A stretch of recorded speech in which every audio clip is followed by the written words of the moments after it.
Boom. Back down south we go. Dingle, baby. Yeah. And the first ever single cask release for a particular Irish off-license. Let's drink some whiskey.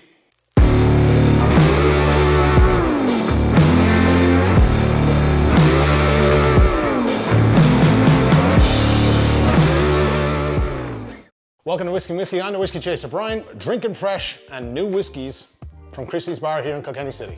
Right, so on today's show, again, something very rare, something very kind of, you could say top shelf. We got port, check. We got single cask, check, check. And we certainly got cask strength. Chickadee, check it out. Also on this, we can tick artisan distillery off the list as well. Check, please. Ladies and gentlemen, this is the Carry Out Killarney, Part 1, Cask 214, Founding Fathers release from Dingle Distillery. Whew, that was a mouthful.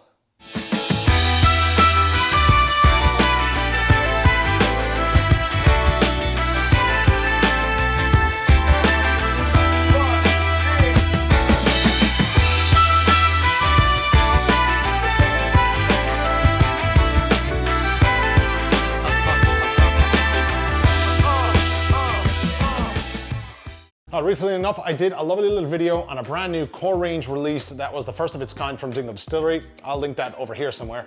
And in said video, I may have mentioned a little cask program called the Founding Fathers. Stand by. The Founding Fathers was a cask program that was started in 2013 and was a promotion used by the distillery to attract investors.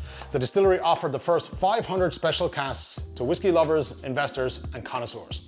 Those who chose to invest in a cask are known now as the Founding Fathers of Dingle Whiskey Distillery. Lucky bastards. Now, when you became a Founding Father, you had the option of maturing their whiskey in whatever wood that you had wanted. Some of the options were port, sherry, Madeira, bourbon, etc. You get the idea. And now each of these casks is individually painted with the Founding Father's name, fill date, and cask number. You even got a few cool ornaments too, like a mallet with your name on it, or other stuff. It was a nice touch. To date, there have been a number of these released onto the market, but generally speaking, they are small enough releases and incredibly hard to get your hands on, which is the same with most of whiskey things, Irish whiskey things these days, you know? But to the best of my recollection, I don't recall an all-port version of these being available to purchase in Ireland yet. I'm not saying it's the first, I'm just saying yet. So this could be classed as somewhat of an Irish exclusive.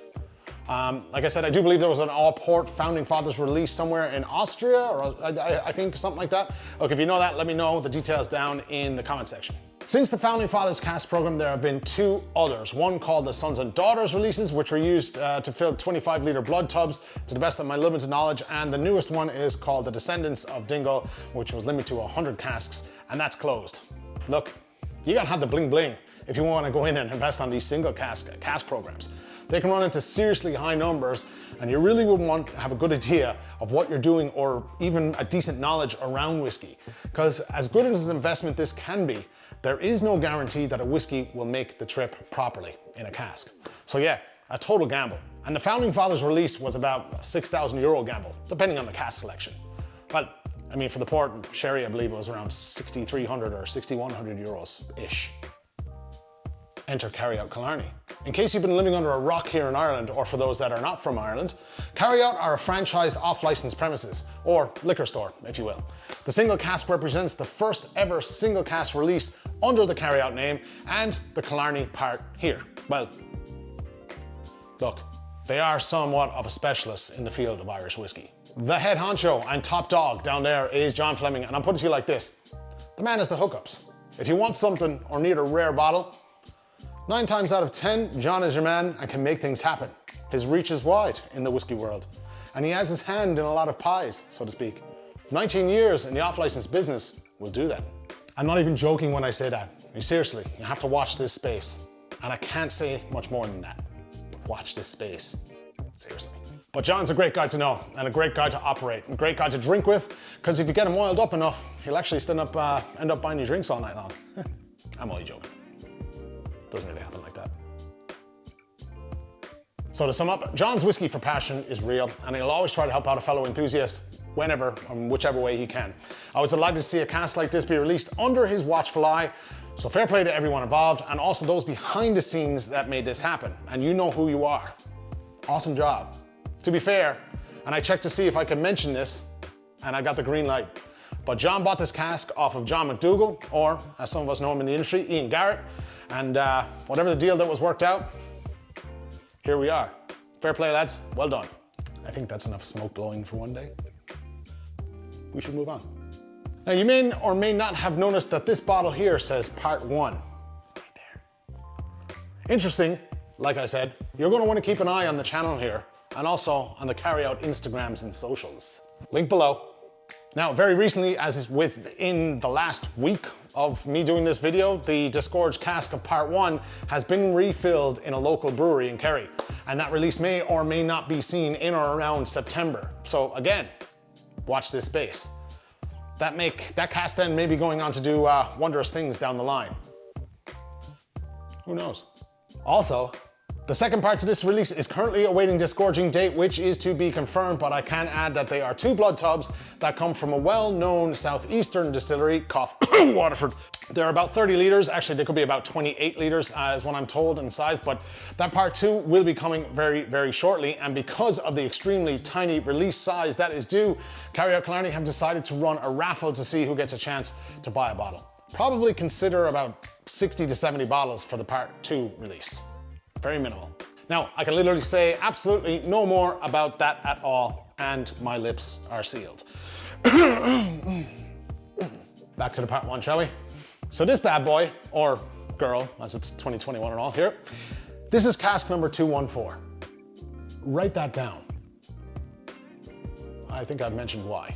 This is a 7.5-year-old all-port, single malt, triple distilled, Founding Fathers single cask bottle for Carryout Killarney. 207 bottles only, with a really small amount held back for a few upcoming tastings. These are bottled at a very hefty cask strength of 59.5% ABV. There are no bottle numbers on these here, and actually, come to think of it, I don't actually remember where any of the Founding Father releases have any bottle numbers. Not sure about that. But this is about 170 euros on the website, or on the release, I believe. And that came with a little Glencairn glass. There was a Carryout kind of branded DINGLE glass that was given out with these.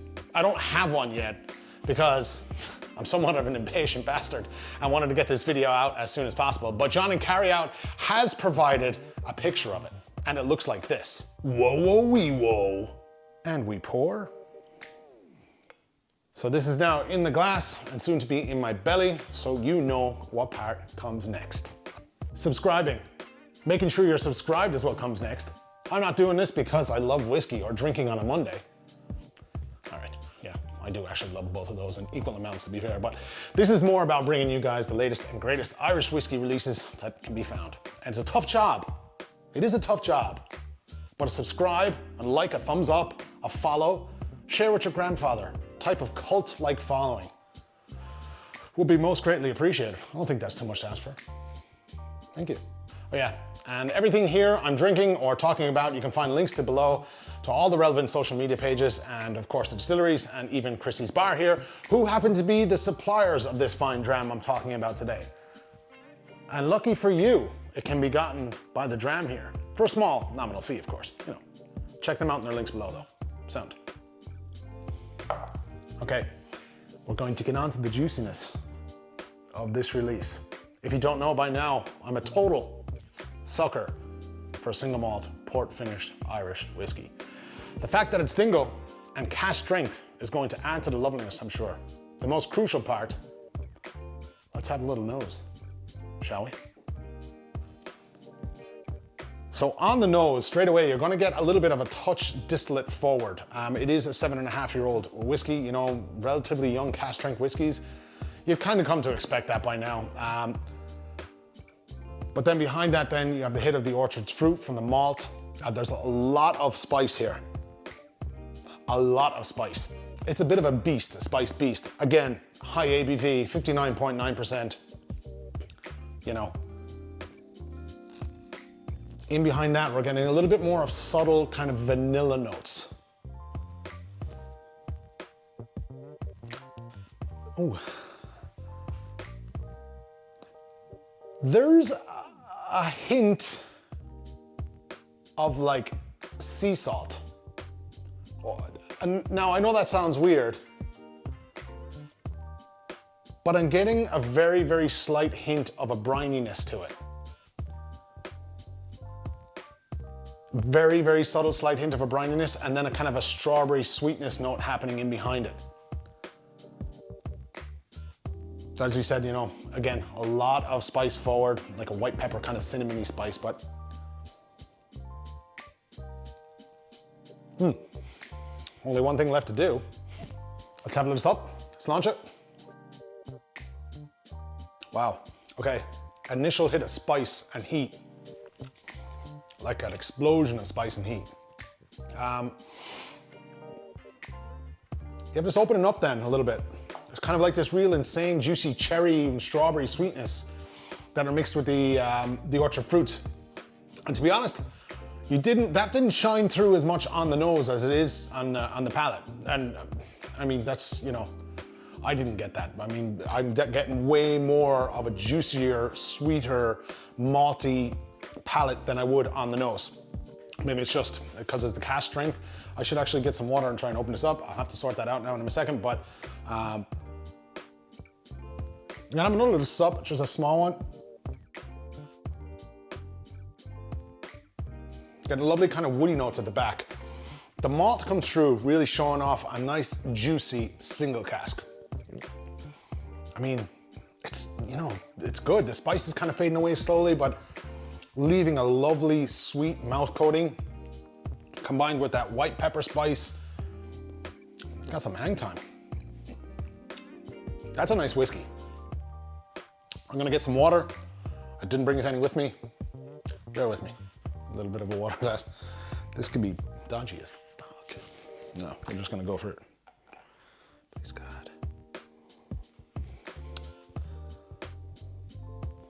Okay, so I most awkwardly added a touch of water to that.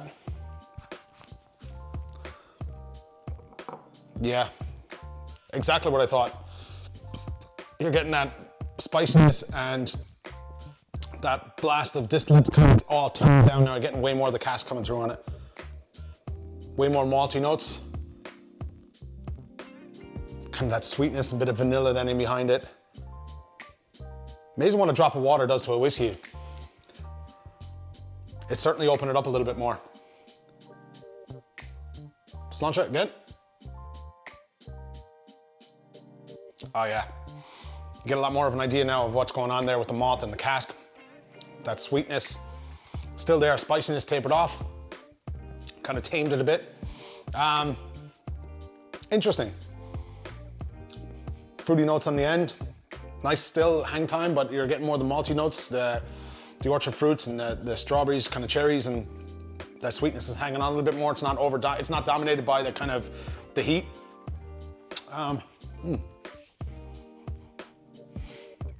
I guess to sum up, what surprised me the most here is the palate, obviously.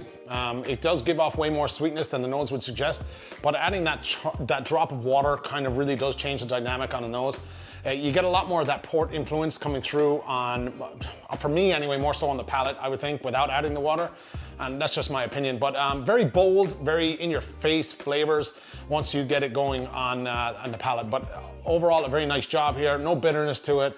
More complex palate and finish on it than it was on the nose, but enjoyable. 100%. Really like that. Well done, lads. See, I personally think more whiskeys like this need to be opened instead of collected. And I haven't had any of the Founding Father single casks myself, as they, generally speaking, by the time I get to try them, are either all sold out, the sample shares are finished, or the secondary market value of these are just too much to justify purchasing a bottle to open. So I'm glad to get to see what all the hype was about. Not bad for the first Irish all port Founding Fathers single cask release. All right, so if you've tried this whiskey, let me know by commenting on your thoughts down below. I think a lot more people open this release than, you know, at least I'm hoping that, than more in the last few releases. And thank you to the lads at Christy's here for supplying the sample. A shout out to John and Carry Out for getting this down to us so quickly. And as always, all thoughts are my own. Be sure to check out some of the social media pages in the links in the description. Until next episode, stay safe. Chaser out. Sláinte.